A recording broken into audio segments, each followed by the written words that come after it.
again. It's been 4 weeks and it feels like so much has changed. But we're back for another Sunday lunch and we've got an incredible guest with us this week. I'm John McGilvery. My name's Liam Rudden, and yeah, it seems like forever since we were last here, John. But it's always good to be back. We have the Facebook page live now, so if you have any questions for our guest today, I'll be monitoring that. Just fire them into us. John, I'll let you do the honours and introduce them. Yes, we have Stewart McDonald with us today. Stewart, it's a pleasure to have you along. I was just saying to Liam as well, it's been a while since we've done this. We've got new polo shirts. The world seems to have changed in 4 weeks. But most importantly, how are you getting on? I'm very well, thank you. Just want to thank you guys, obviously, for inviting me on today.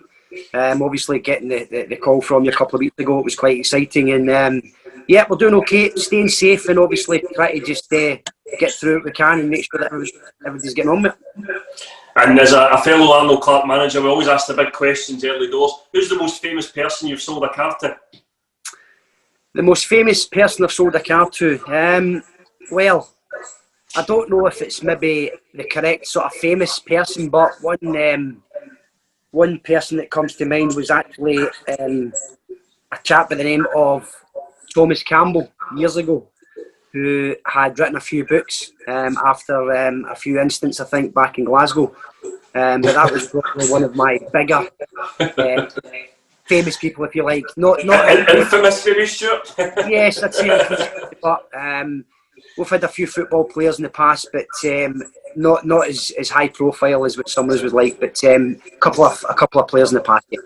We had Gary O'Connor came into Seafield once, and other than that, honestly, we had a Dunfermline player in at Falkirk once, but he got told to sling his hook. His type wasn't welcome around there. But no, it's. I tried to sell a car to James McCarthy, who was at Alice, and I think I tried to chase him for 3 weeks before I actually found out that he didn't have a driving licence. But at that point, he was coming through the ranks and he was certainly going places, you know. So that was as close as I got to that. Well, we're back and we're excited to actually talk about Speedway as well. In the last few weeks, we've had 4 Grand Prix. I don't know if you've seen them, Stuart. I've watched some of them. They've been brilliant. And we're hosting a round of the Youth Championships at Armadale next week. It just feels like Speedway's starting to come back again. It does. I mean, obviously, this season's been terrible considering the COVID virus. But to get the Grand Prix back on again, I don't miss them, William. And John, I never miss them. The last 4 Grand Prix have been phenomenal. I think they've been saving it all up for us. Racing is, to 4 winners. The racing's been top draw, and obviously some of the incidents have been quite entertaining as well. So great to get back to watching that. And I watched the Polish Speedway as well, and I think you'll agree as well. Watching the Polish Speedway is not much different from the Grand Prix racing with the lineups, but some of the Grand Prix racing last night. Freddie Lindgren, I think possibly it's maybe going to be his year the way he seems to be going, but great to get back into it again. And again, it's like 2 hours, 3 hours of the night that the kids don't get near me, the wife doesn't get near me, and it's just Speedway. So you mentioned the Polish Speedway there, Stuart. I decided to get my fix from Poland this year as well, and decided I needed a team to support, so I went for Grudziądz, which proved to be a really bad choice, but a really good choice at the same time because there's so much drama. I mean, just following the leagues in Poland, it's just so much politics, and I don't know if it's skullduggery or not, but I'm beginning to think that there might be a bit of that going on too. It's never ending. It's a roller coaster. Well, when you mentioned that there, I was listening to a few of the riders a few months ago, and I was obviously listening to how they prepare themselves in Poland. And I think that if you look at how we prepared ourselves back in the day, even today, to the way that the Polish riders prepare themselves, the way they're conditioned, what they eat, the training regime, how they sleep, it just went to another level. The professionalism is without doubt surpassed anything that I've ever experienced. The days of going to the bar after the meetings 20 years ago, having a drink with the boys, wondering how we're going to get home, things like that. It's definitely not that way now. You look at, let's say, the level of professionalism, and I was speaking to a couple of riders that were telling me that they get what food they've got to eat every week, the nutrition, where that they've got to eat it. And, it's another level now. I mean, the professionalism in Poland is just absolute out the window, really, as compared to, I think, what I've ever experienced anyway. I'm just going to say, even when you were racing, Stuart, though, British Speedway was going through a change at that time as well, from almost like the gentleman riders who had a day job and then rode at night, to what we have now, where we have the athletes. Where did the interest in it all start for you? Were you a fan before you ever rode? Well, my first meeting was back in the sort of mid-80s, when my father took me to Blantyre. My father was an avid fan from Coatbridge, and he always watched the Speedway, and then started at Blantyre, watching the Tigers, and then when they went to Workington, my father took myself and my brothers and my mother down there for the meetings at Workington as well. And obviously coming back to Glasgow in '88 when they got to Shawfield, every week, never missed a match. Even some of the away matches, when we always went to Edinburgh, Berwick, back at Berrington Luff, Newcastle, and it sort of stemmed from there, really. You know, my father was so keen on it, and I ended up having a go at Linlithgow racetrack, which I think most of you will remember, but for those that don't remember, it was a little track that was made by Alan Robertson, obviously between Linlithgow, I think, and Falkirk. It was basically in a field, and he managed to build a track with some tyres around it, which is where it all started. And again, at that point, at that time, I think the way Speedway was, there was a lot of young Scottish riders coming through, and thankfully I was one of them. But that's pretty much how it all started, basically through my father. Let's say he was a keen supporter, and then he dragged us everywhere with it. And we just got the bug, the smell of it when you stood in the terrace, smell the oil. You know, it was just the old Speedway smell, the Speedway atmosphere. It was just great, you know, and how I started basically. I remember going to that old Blantyre track for away matches as a kid myself. I remember it being in the middle of nowhere. Would that make sense? And how old were you when you started, Stuart? How old were you when you first got on that bike? My first, I was actually just before my 15th birthday was when I first stepped on a bike, and it was at Linlithgow. And Jim Beating, a lot of you are familiar with Jim. Jim was the sort of younger of the brothers. Jim used to go along with us as well. And my first ride out on the bike, I'll never forget it. First time I went out, and you can imagine it was like really slow, baby steps. And then Jim Beaton jumped on the bike, and no helmet. And his right hand had been damaged in an accident years previous. And he just went out and absolutely flattened it and round the track. And I just thought, wow, no steel shoe, no helmet. And I was like, wow. And he said, that's how you ride the bike. And obviously from then on, that's when the baby steps became bigger steps, became more accidents, falling off, sliding off. And, you know, the experience I had at the start of Linlithgow was one of those, get on and get on with it.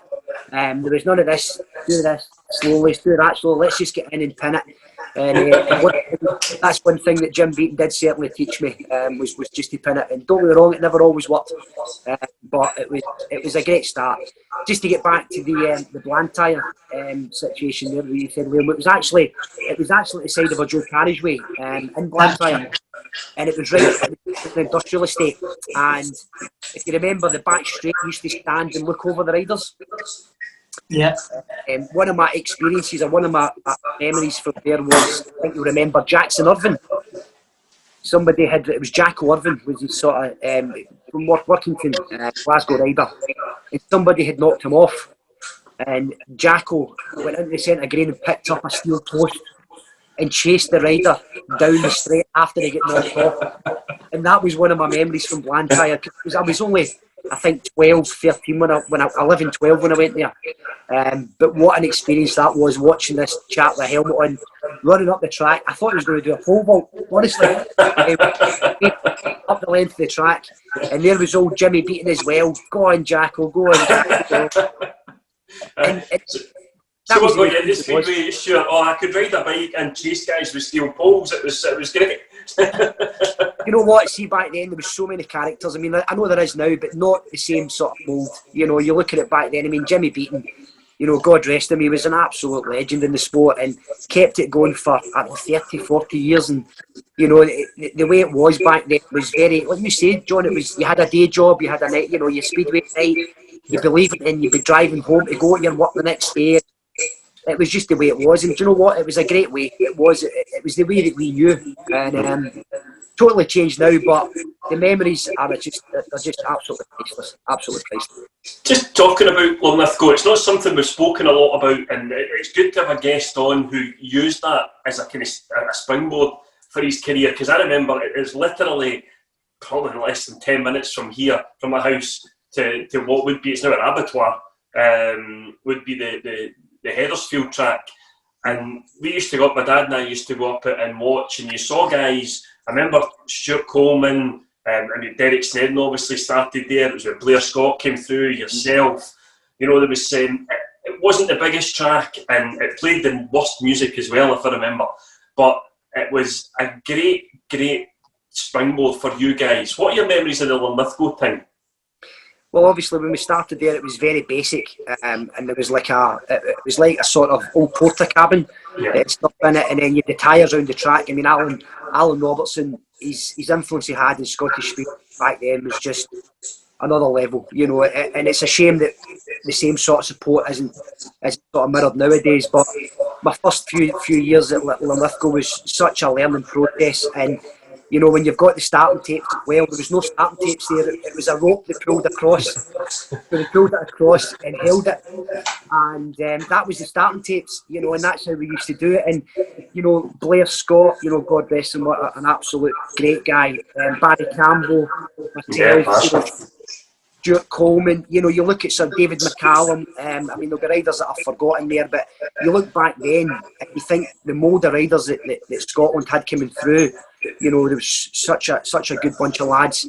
And to be honest, Alan Robertson made it all happen for a lot of people. Back even Grant Blackie, who was doing second half for me at Edinburgh, Brian Mercer, Wayne Part, a lot of guys then that were trying to break through, and Linlithgow gave them that opportunity.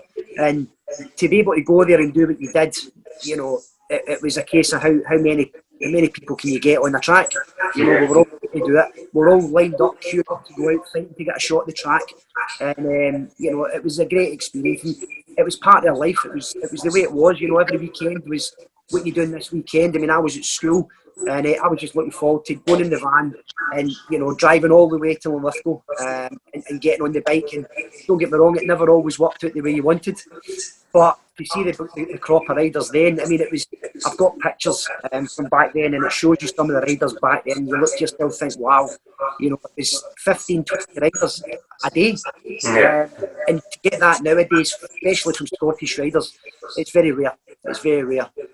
But Linlithgow was such a springboard for any Scottish rider that was coming through, and it's sadly missed, definitely sadly missed. Yeah. Do you think they could replicate that now? I know that John and in Edinburgh have the Dale Devils now, but it's not. It's a team.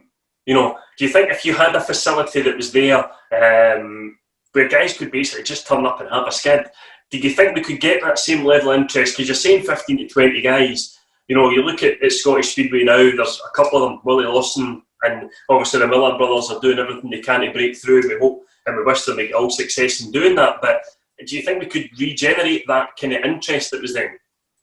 I think we could. I mean, I think a lot of it's down to obviously finance nowadays. The sports went to another level now with costs, so it's harder for people coming through.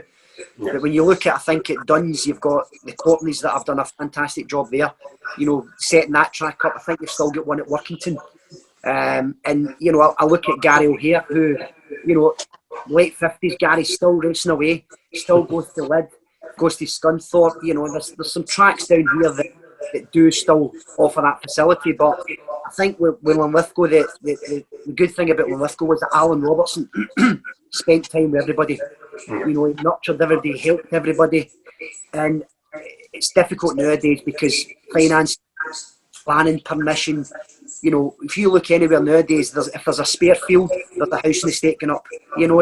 And for the sport, it's sad from that point of view. But I think that if there's a little bit more investment possibly in Scotland for, you know, junior riders, people coming through, the 13, the 14, the 15-year-olds, you know, to regenerate that sort of level. That when I rode, I was racing against England with the Scottish team, you know, and you think we had a 1-7 Scottish team, and could you have a 1-7 Scottish team now? That possibly not, and that's the sad thing, you know, looking back then, the Scott Lamb, Kevin Little, Kenny McKenna, you know, I mean, Kenny McKenna was a chap that I looked up to when I was starting to race, and got the pleasure of racing with him and then against him, and as much as he won't like that, I actually beat him in the sort of later years. But again, Kenny McKenna, Charlie McKenna, Martin McKenna, you know, you look at the mould of riders back then. I mean, Bobby Beaton was just sort of finishing then.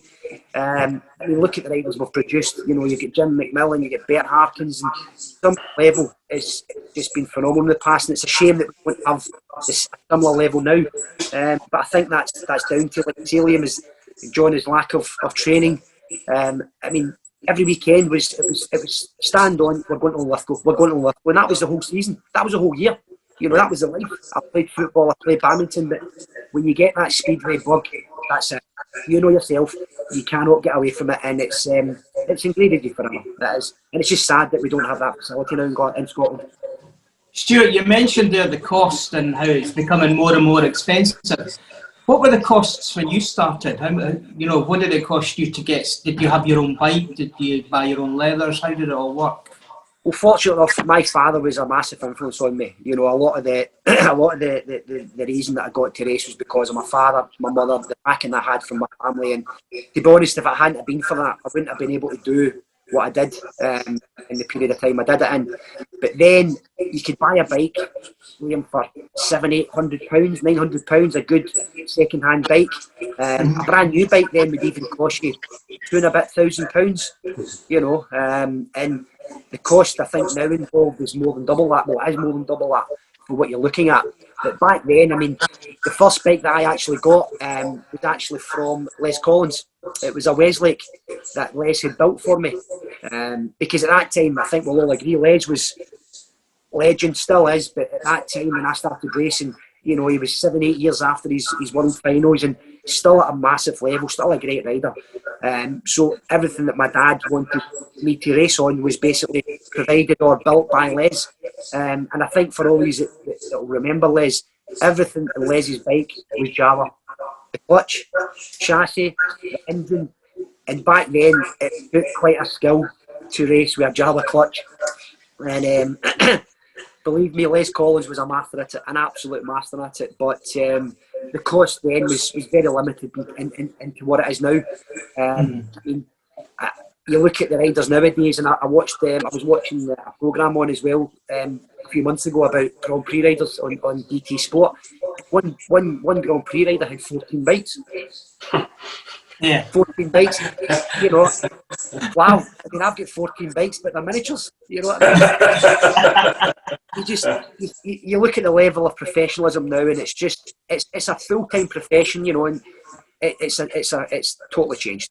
It's funny you say that, Stuart, because I saw a social media post from Ty Wolfenden, and obviously they're doing the Friday Saturday GPs.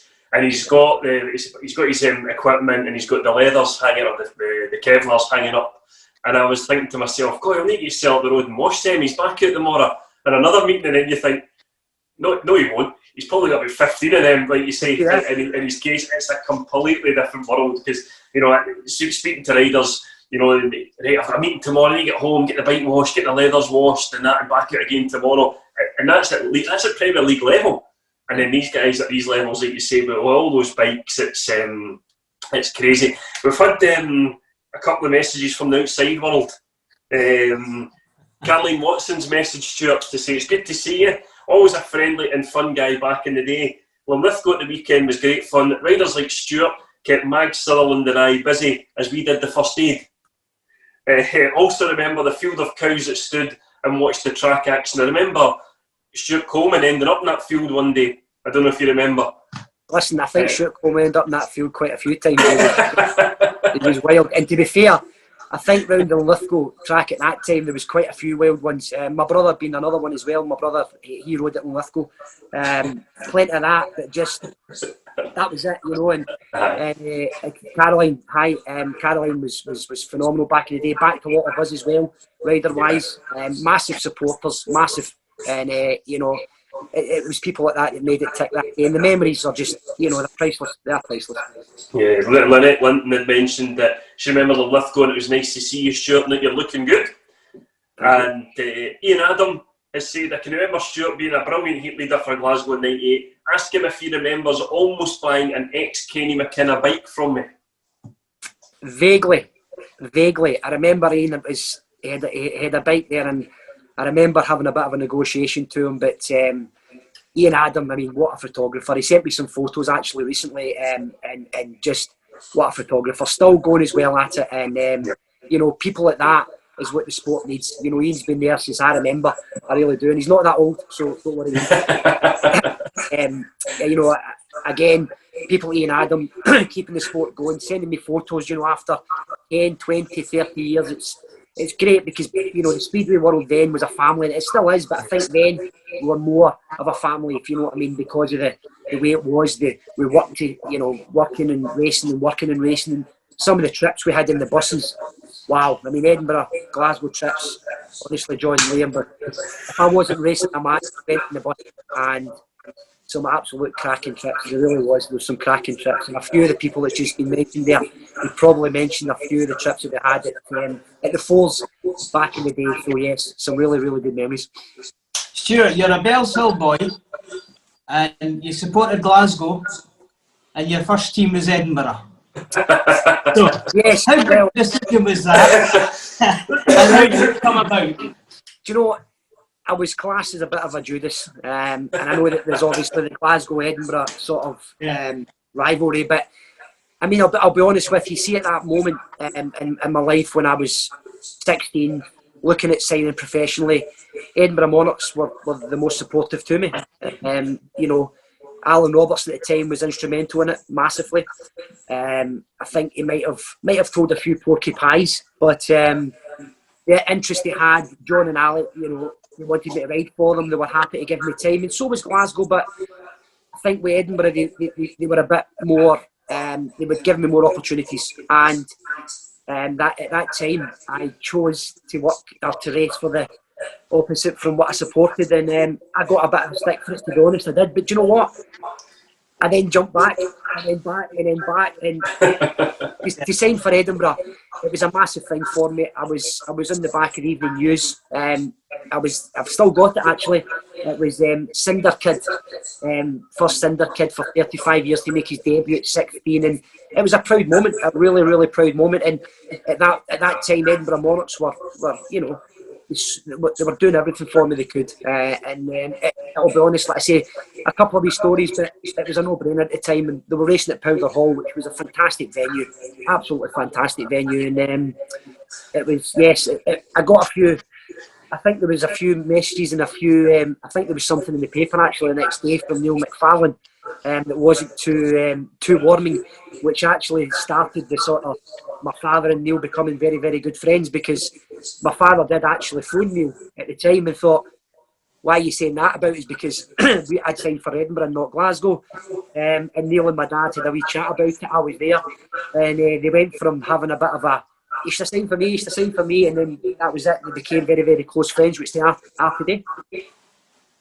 Brilliant. And what are your memories at Powder Hall? Because of course another great Glaswegian rode there and was our captain there too, Ben Harkinson. You were following in good footsteps. Yeah, there's a lot. Well, obviously Kenny McKenna as well. You know, he had a few years at Edinburgh as well. But back when I started at Edinburgh, I mean, some of the characters back then, and I'll mention one was Brett Saunders. You know, what a character Brett was. No fear. Could fix anything, could do anything. And I remember racing for Edinburgh in my first year, my first few months, and we went to do a southern tour. And my dad said, "Make sure you do your bike the way Brett does." Because Brett goes and gets 9-10 points every match. So Brett says, "I'm going to show you how to do a holiday wash." So I was like, right, okay. So Brett went and got basically plastic bags you would get from the shopping, covered his clutch, covered his carburettor, and covered his throttle, and jet washed the bike. Started the bike up, let it run, sprayed the chain, and went out that night and scored 10 points. I did it. Went out that night and scored 2 points. And I just thought, wow. Brett Saunders was so talented on a bike, but yet that was an experience. The holiday wash, you know, you would spend 12, 14 hours stripping a bike and cleaning it and preparing it. But Brett, holiday wash, 1 hour, that was it. Same with the leathers, jet wash the leathers, everything. And away it scored 9, 10 points, and I thought, wow. But let's say the Powder Hall days, the track was always prepared to the highest standard. The racing was great. The stadium was great. The facilities were. And one thing as well I remember, which I'll never forget, there was a great chip shop at the end of the entrance to Powder Hall. I remember.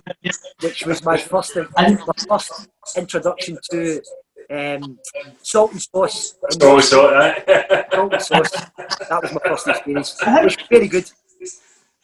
How did it feel to be riding with your bike maker, Les Collins? Because of course he was in the team. Listen, I was so honoured. I really was. And do you know that way when you sit at the set of tapes, or sit at the tapes with some riders, and you always get nervous no matter who you're riding against, but seeing you've got Les as your teammate, well, nervousness was running at the back of me, trust me, because you didn't want to let him down, and it was somebody that had taught you how to do this, and you watched the way he did it. I mean, Les, he made it look so easy, and the way that he rode, the outside, everything about it was just, you know, it was a legend. And I was honoured to be riding with people like that at that time, you know. And well, I say, Les, even to this day, I think Les could still jump on a bike and do a job. I know he still does the skid riding with his son Aidan, but I reckon Les could still jump on a bike and do it. He really could. But again, it was goosebumps, fear, nervousness, everything rolled into the sort of one. So you rode at both Powder Hall and Armadale for the Monarchs. Well, how different were the experiences between the two stadia? One of the Powder Hall was always, I mean, it was a bigger track, obviously, Powder Hall, but I think the way that you rode Powder Hall, you could ride wider more at Powder Hall and still get round a rider, whereas Armadale's quite tight, but it's always very grippy and very, very well prepared. And I think you'll agree that I'm not sure where the starting tapes are, but the home fans, well, the side of the fans, that bend, which used to be the first and second when I rode, I think it's now the third and fourth. Coming out of there, the grip you got on the inside was always, it was like a little boom. It was phenomenal. But with Powder Hall, slightly different track. You could race Powder Hall more round outside and still get there, whereas Armadale's got that sort of tight line. I mean, I know that it's coming on a few years, but all you need to do is look at the way that Peter Carr rode Armadale. Wow, that was the only words to use for him in there.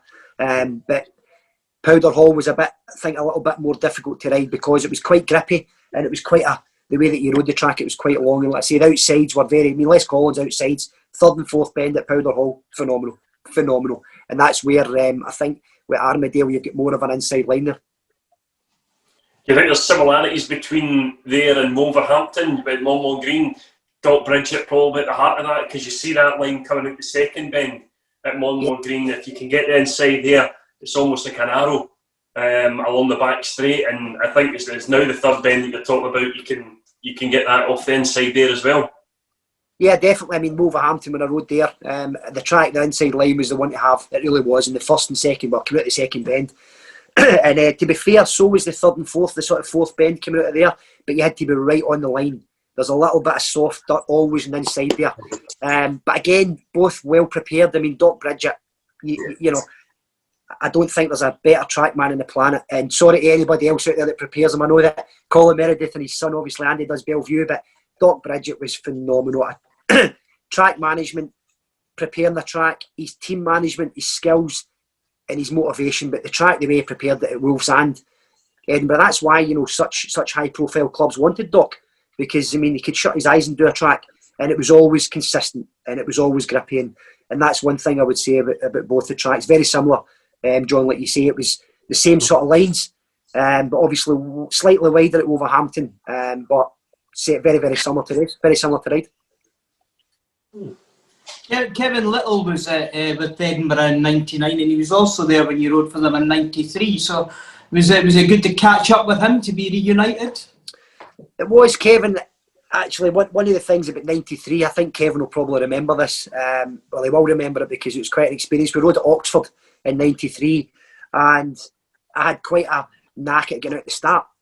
So I had made the start against, I think it was Spencer Timmo, somebody else, and myself and Kevin were in front. Went into the third and fourth bend, and I went in flat as a and just spun, and Kevin had to fall to avoid me, and he broke a couple of ribs, and I never lived that down because it was myself that caused Kevin to crash. And after the meeting, he said to me, he says, "Oh God, these ribs were killing him." And then when we actually raced together in '99, I remember he mentions it to me, and that was one of the things that reminded me of. I remember that actually was him saying to me, "Don't fall off in front of me." To be fair, I never got in front of Kevin very often because he was fast. Kevin, you know, when I rode with him in '99, he's inside the line. He's very, very, very fast, Kevin. One of the best team riders you would ride with as well, Kevin. He was great to team ride with. Always looked after his teammates, but unfortunately, I didn't do the same in '93 for him. That was unfortunate, but no, catching up with Kevin again. I mean, a great Scottish rider again. Great character, his father as well, Brian, who was an avid supporter, and I think he still goes now. Brian, again, the money that his father pumped into Speedway to keep it going as well. You know, it was great. The team that we had in '99, there was a lot of Scottish riders in that team, and it was very good. And catching up with Kevin, and even, you know, at the same time, I caught up with James as well because we'd been teammates and rivals for a few years as well. So it was good. '94 takes you back along the M8. You're racing with Glasgow. You're there. '94, 95 sees you kind of go through a few teams. Liam had mentioned this to me earlier on. There's like Eastbourne, Middlesbrough, Oxford, Glasgow. What was the story behind those? All those in '95. Thanks, Liam. Right. Well, basically, what happened was there was no place for me at Glasgow, so I rode for Linlithgow Lightning, and not long after it, I had guested at Middlesbrough for Eastbourne, which, to be fair, I think I might actually still have the race jacket, to be fair. I actually got to keep it when I rode for them. It was John Cook at the time that was the manager at Eastbourne, and he'd actually said to me, if you fancy coming down to Eastbourne, I'd possibly give you a team place. And I'd thought about it, and then Middlesbrough, because I had guested for Eastbourne at Middlesbrough, gave me an opportunity, which I was very thankful for. Guested for Oxford at Powder Hall. Glasgow, I had a few teams that year that I'd guested for as well, and done okay for. But riding for Middlesbrough was a good experience at Middlesbrough. I rode, fortunate enough, with Shane Parker, which was my first experience of riding with Shane. Well, my only experience, and again, another great character. You know, that was in the younger days. That was '95, so quite a few years ago now. But a good year. The travelling was never an issue. Back then, without mobile phones, I think, back in the dinosaur days. But no place for me at Glasgow, unfortunately. And then I had a few clubs. I had Lithgow that I rode for. Then went to Middlesbrough, Eastbourne. Anybody else, Liam? Have I forgot anybody? No, sure. Yeah, I've got Glasgow, Eastbourne, Middlesbrough, and Oxford. That's correct. Destined for them, so yes. But listen, no. You've got a message coming in from Kevin Little, who gives you a round of applause and a big thumbs up. There you go. Yeah. Sorry about the '93, Kevin. Sorry about that. So '96, then you're off to Wolverhampton. Would you say this was probably the biggest year of your career? You know, just when you mention that, I still get the shiver. You know, in 1996 to get the call from Chris Van Straten, which at the time when I got it, working in my mother and father's pub, I got the call and I didn't believe it was him. I actually put the phone down on him because I thought somebody was winding me up. And about 5 minutes later, I found his number and I phoned him back, and he said, "Look, I wasn't, you know, expecting that from you. And I thought it was a wind up. I thought one of my friends was winding me up." And he said, "Look, you know, I want to give you the opportunity to come and ride for Wolverhampton." And it was pinch me. You know, Wolverhampton to me was like your Manchester United's, you know, a football. And myself and James Greaves, at the time, James, I think, had recommended me as well.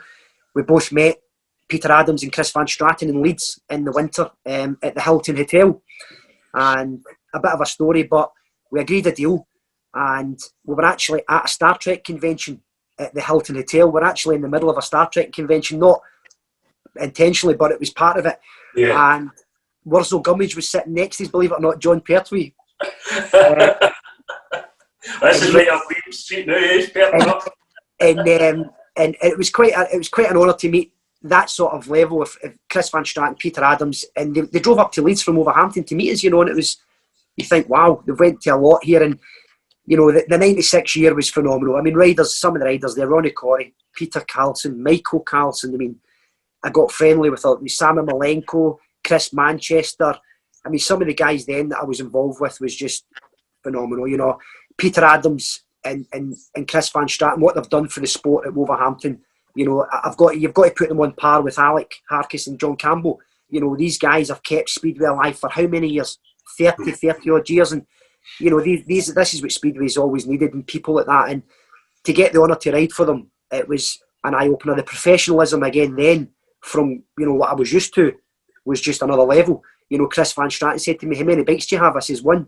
No good to me, son, you need 2. So we ended up having to get 2.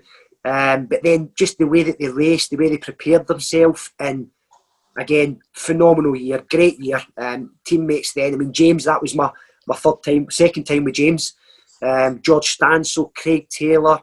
You look at the level of riders that year, and again, when you ride for Wolverhampton, you're seen in a different light. When you race for Linlithgow or a sort of Buxton, no disrespect to them, but when you ride for the Wolverhamptons, it's a different level, and you get a lot of friends down there, and we had a great year, phenomenal year. It's difficult to pinpoint what would probably be my best year, because my experience was the best you could ever get. It was short, but phenomenal memories, and the Wolverhampton year was quite special, very, very special. At what point did you know that season, we've got a chance here, we're going to win this league?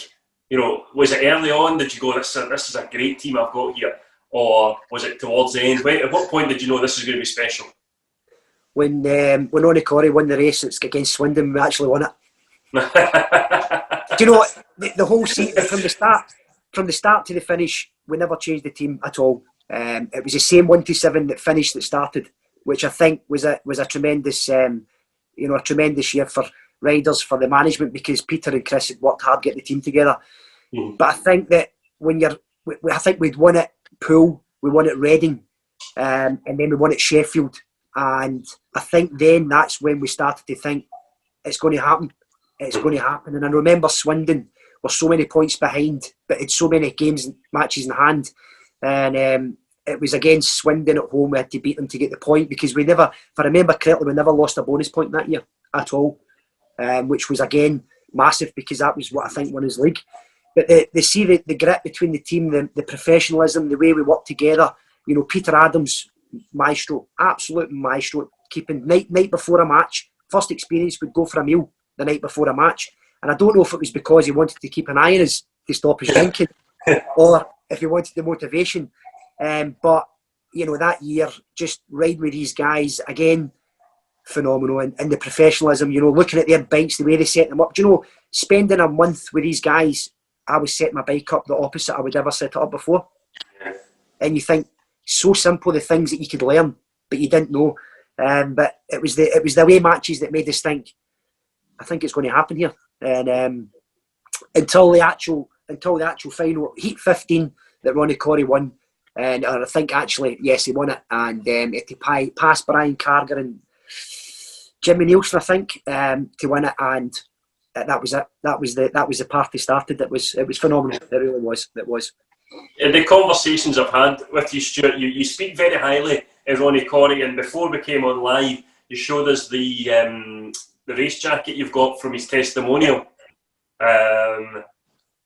Would you say that was one of the guys in Speedway? Have there been maybe more that you really looked up to? You spoke about Les Collins and Brett Saunders earlier on. Is that a guy that you would say, look, he was right up there as one of the guys I really looked up to? Oh, absolutely. When I got the call to ride for them, and I found out the team that was there, I was like, wow. Because Ronnie Corey at that point, I think he'd just broken his back a couple of years previous to it, but he was world final material of every year, and world team cups, world pairs, and such a nice guy. And actually spent about 6 weeks with him, 8 weeks with him, staying at his home in Tewkesbury. And again, his conditioning for his fitness, taking away the beer, of course. Sorry, Ronnie. Taking away the beer, of course. So well conditioned, fitness wise, but such a natural rider. You know, down to earth. And every race was like a world final to him. You know, there was never 10%, 20%. It was always 100%. And to get the chance to ride with these guys and Peter Carlson, Michael Carlson, I mean, I was blessed to ride with these guys, and I know that a lot of other riders got to race with some of these guys later on, but again, you know, the level of professionalism for them was phenomenal. But I was in Ronnie Corry's house the first night I was staying in his house, and I'm sitting there thinking, this is Ronnie Corry's house. This is Ronnie Corry's house. And do you know what? I actually wanted to watch him doing his bikes, and I said to him one in the morning, I said, so what time do you start doing your bikes? He went, what do you mean? He says, when do you start doing your bikes? Oh, my bikes are nearly done. I went, God, you were up early. He went, no, I've got Rod doing them in the workshop. So his mechanic was there, big Rod, great big guy again, and just great. You know, the whole being in that culture. You know, what did we do during the day? We went go-karting. We'd maybe go and play golf, or try and play golf. Sorry, go to the swimming, go to the sauna, just something just to keep us as a team. And it was always that way, you know. And I got really close with Ronnie during that sort of 6-8 weeks, and we never really lost it. It was always that sort of connection. And, you know, a guy that just, he should have been world champion. You know, I think he should have been world champion. It was unfortunate he had his back injury. But pleasure to have actually, you know, get to live in his house for a while and see his bikes and some of the drinking escapades we had. I mean, honestly, some classics. There was some classics. But his testimonial again, an honour. That was an honour. Stuart, you've got a few race jackets there. You were saying you've kept them over the years. Do you want to give us a quick guided tour through them, and maybe if there's any races from each one that means something to you that spring to mind, or a memory from them? My last race at Armadale was 99, and when I went to the hospital, they had to cut my suit off me, which was demoralising. It was only 3 weeks old, my suit, and I did actually say to the nurse, "Do not touch that suit, or I will touch you," kind of thing. But they cut the suit off me, and they cut the race jacket off me. So I have my race jacket here that they cut off me. As you can probably see, I've never cleaned them. I've never cleaned any of my race jackets ever. Yeah. And that was my Centurion Monarchs one. I've got one from back in the 90s, which I think that a lot of people might not recognise. The Max AM Royals. You mentioned that to me about Max AM, and I was not got a clue. Well, that was Radio 4th, wasn't it then? 4th Max AM. Yes, it was. I think it was. But again, that was the year I rode with Edinburgh for. It was the Gulf Oil Monarchs, but also that was the race jacket they had. The senior team was the Max AM as well.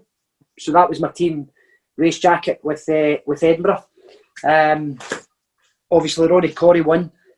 I've got Brett Saunders' testimonial, which was the one that I took part in. And again, another chap that I've not mentioned was, he did probably more miles than any Boeing 737 did to his home matches, was Michael Coles. Exeter to Edinburgh every Friday night. His son was riding, his son rode last year, the year before. Yes, Connor. Yeah, I think he's right, yeah. And his dad was up a few times with us then, yeah. And then I rode in the gathering for Kenny McKenna as well, which was, again, an honour. You know, Kenny McKenna, big rival, always wanted to beat him. And eventually I did. Sorry, Kenny, but I had to say that. Get to beat you eventually. And my home and away race jackets in '96 with Wolverhampton, we had race jackets for home and away. So that was the home ones and the away ones.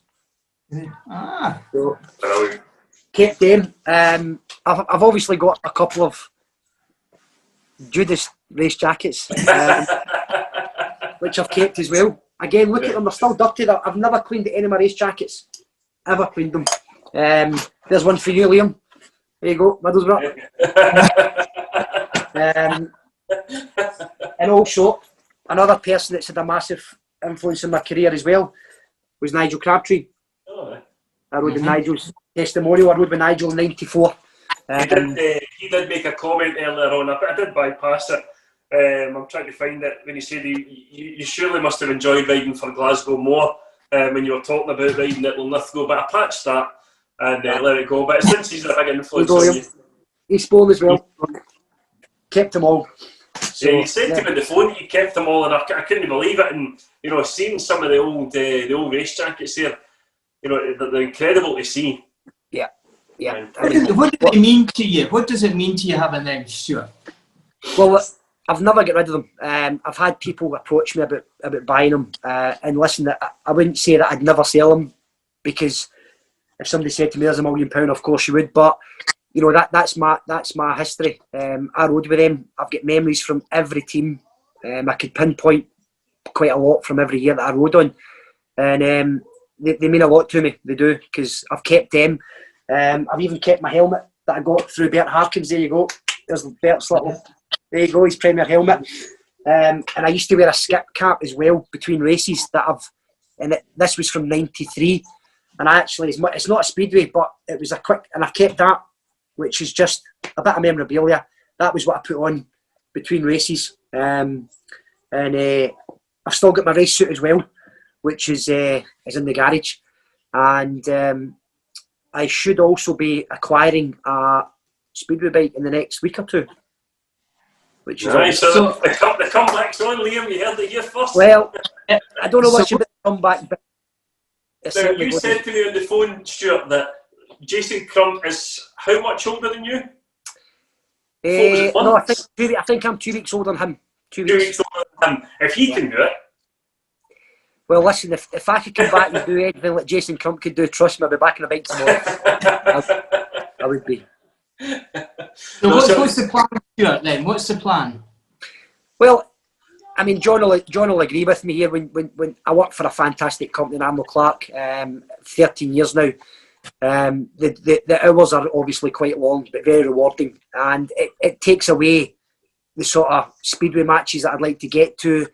I've been down in England now for just over 10 years, so being based here, you think it would make it easier to go to Speedway meetings, but it doesn't. So I'm going to get the bike, get it up to scratch, and then have a skid and see what happens. Because I think over lockdown, one thing that it's made, I think a lot of people realise is that the memories from the past, people that you were always close to, you get closer again to people. I've connected with probably half a dozen people that I went to school with that, I've not spoken to in 20 odd years. And I think during the pandemic, obviously the COVID, which has been terrible, it's brought people together. And maybe there's just a wee bit of a buzz at the back of my head that thinks just jumping it. I mean, we'll see what happens. I fancy a wee skid again. And yes, you're right, Jason Crump. I mean, even I mentioned to you as well, John, Rob Ledwith that I rode with 20 odd years ago, 47, 48, made a comeback. I'm not saying I'm making a comeback, but do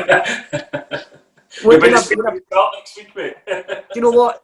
I fancy a skid, and I think I'll have it as well. So, and yes, I'm looking forward to getting it and getting it prepared and getting myself at a nice little track. Stuart, you've obviously missed it. You've obviously missed being on the track and the bike. I have. I mean, one thing that when I stopped racing, Liam, it's not really.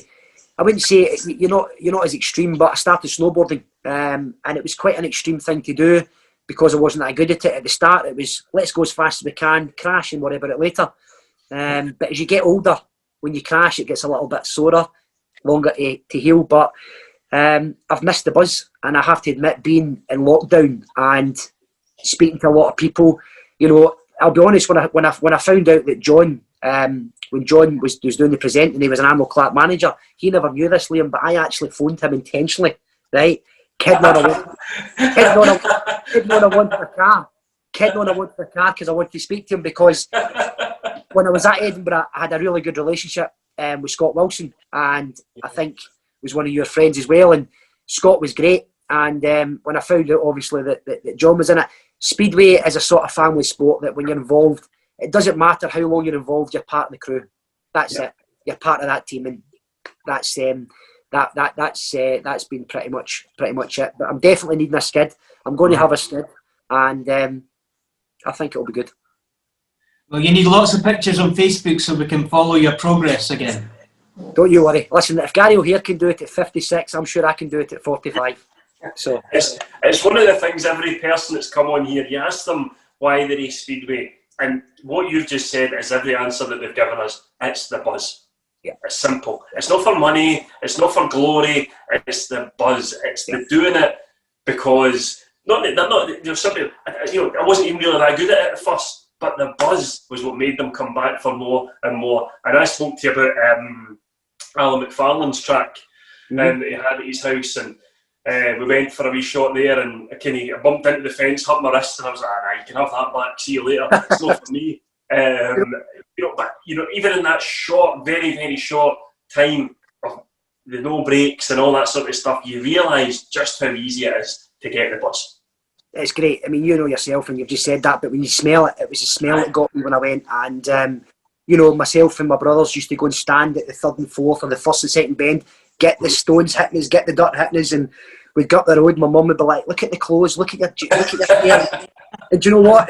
It was the buzz. I mean, that's what it's all about, the feeling of it. And when I rode in the early days at Edinburgh, some of the support I got from people, I know that there's a few that's not with us anymore, but Douglas Miller, at the time, Douglas Miller Transport, phenomenal help to me. Dick McNichol self-driving on Lithgow, again, great help to me.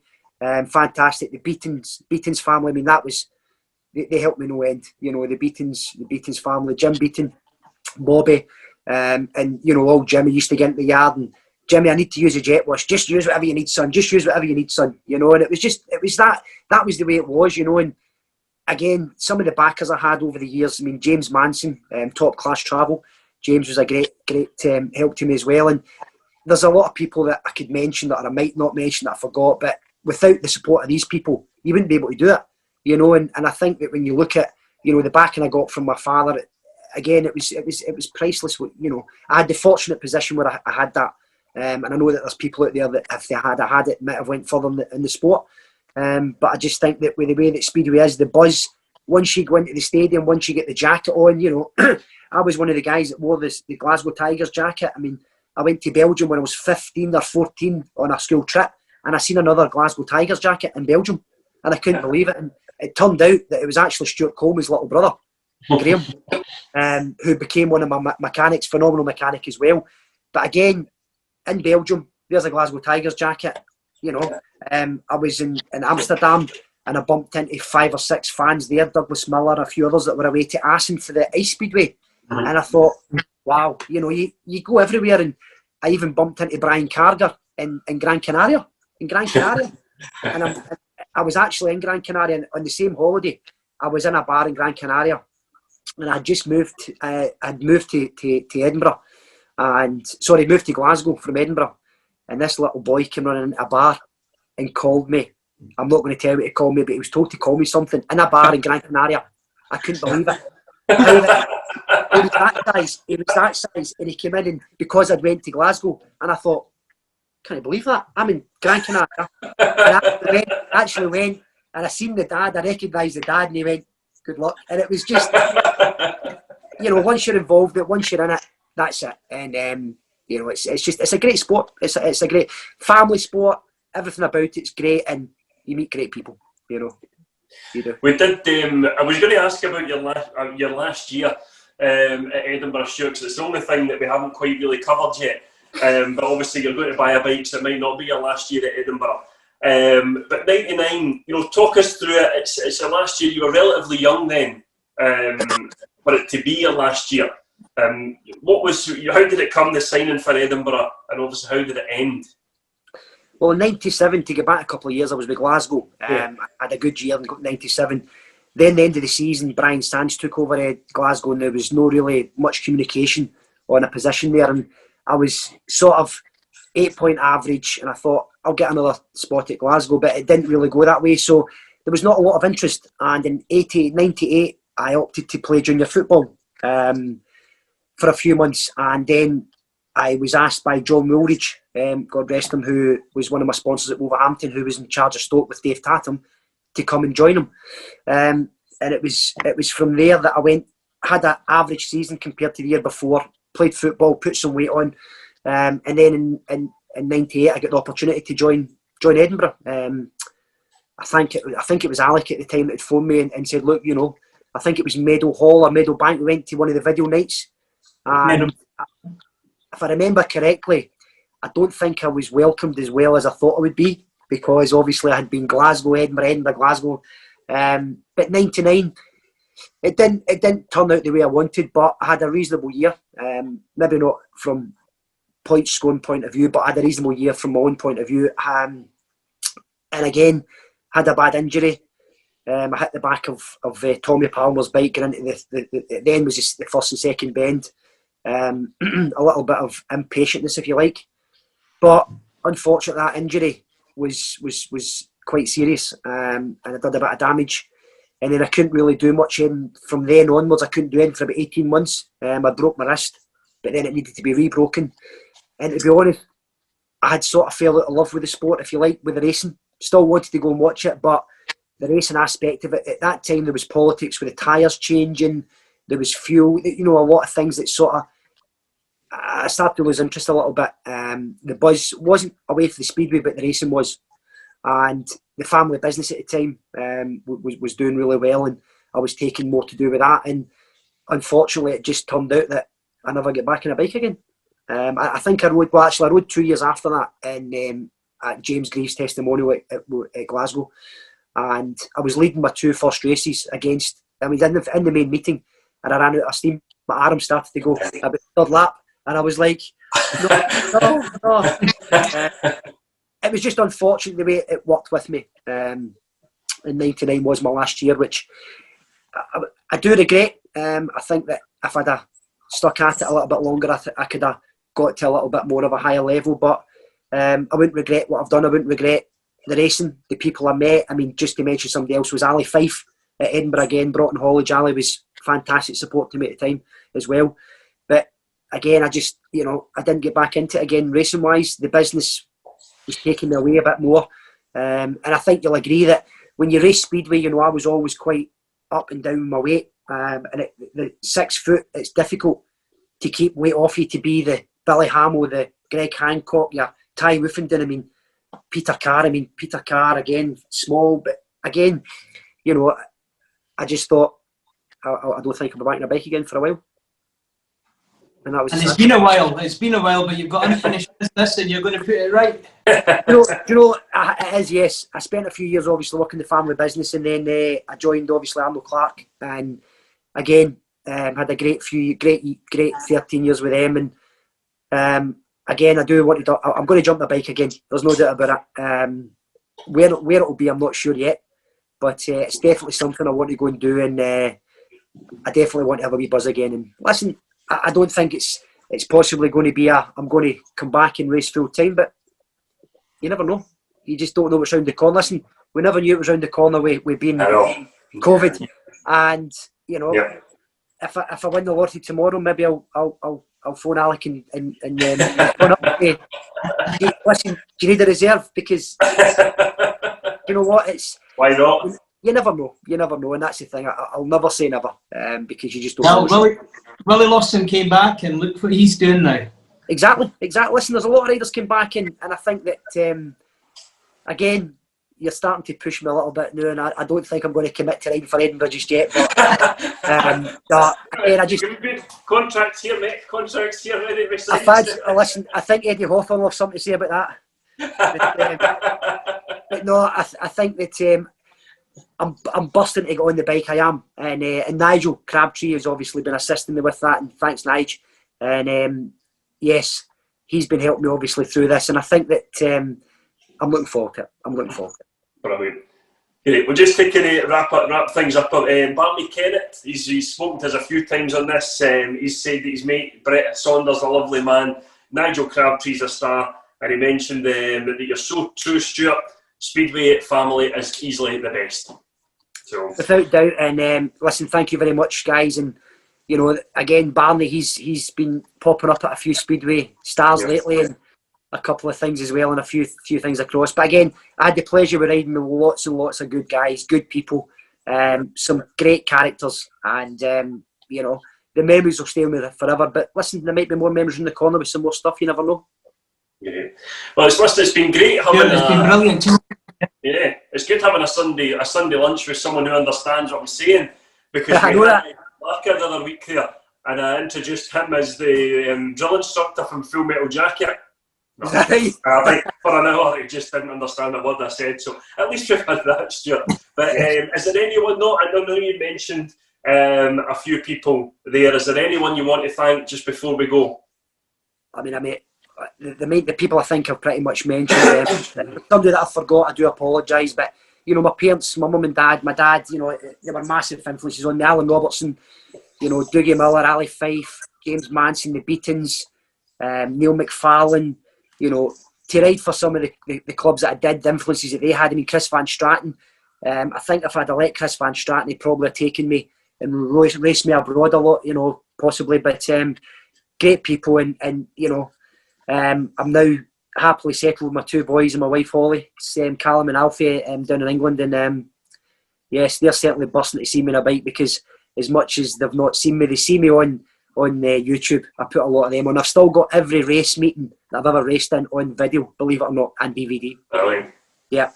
So, but no, again, if I've missed anybody, apologies, and thank you again. It's been an absolute pleasure and delight, and yep. Thank you, Stuart. Messages are still coming in, Stuart. Keith Maben, hey Stuart, always remember you turning up with the estate car and bike in the back. Stewart McDonald, I'm sure Arnold Clark would be a good sponsor for you, Stuart. And Nigel on the phone to Eddie, Stuart. Yes, get in the phone. Listen, I'll phone David Winton. David, I need some money. And Nigel Crabtree says, it's great to listen to you, Stuart. See you Friday. Thank you very much, guys. Again, Keith, the estate car was quite an experience. Him and Big Diesel Dan, and yes, the guys will not forget the memories. And listen, again, let's say you never know, there might be some more in the corner. Brilliant. Well, the good news, Liam, is we're back on Saturday. British Youth Champions. You like no one's told you about this yet. I was thinking, what am I doing on Saturday? The British Youth Championship is back, so we'll be hosting around at Armadale from 4 o'clock, so they'll be live streaming that. Liam and I will be presenting that, and it will just be brilliant to get back to some kind of speedway. It will indeed, and Stuart, all the best with all your adventures going forward. I'm just thinking, Kevin Little, if you're still watching and you fancy joining us one week, give us a shout. Where we are. Love to have you on. Right, Stuart, thank you very, very much for joining us. It's been a pleasure, and we won't be back on EMTV for next week, at least a couple of weeks, as there's a Grand Prix next week. We'll be back in a couple of weeks with another Sunday lunch. Stuart, thank you once again.